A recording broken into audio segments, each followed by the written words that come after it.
తిరుపతి బెంగళూరు మార్గంలో చిత్తూరు జిల్లా పలమనేరు మండలం కీలపట్ల గ్రామంలో కోనేటి రాయస్వామి కొలువై ఉన్నారు.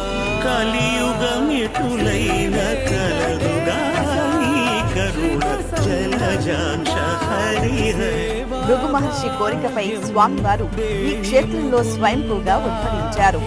జనమేజయ మహారాజు ఈ ఆలయాన్ని నిర్మించారు.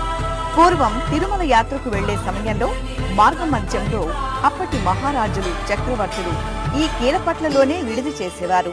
పౌరాణిక చారిత్రక నేపథ్యం గల కోనేటి రాయస్వామి ఆలయం దట్టమైన అడవులు, తటాకాలు, ప్రాచీన నిర్మాణాలతో అలరారుతుంటుంది.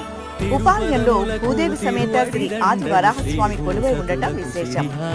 కొండలలో కొలువైన కోనేటి రాయస్వామి వారిని దర్శించుకుంటే భూ వివాదాలకు పరిష్కారం లభిస్తుందని భక్తుల నమ్మకం.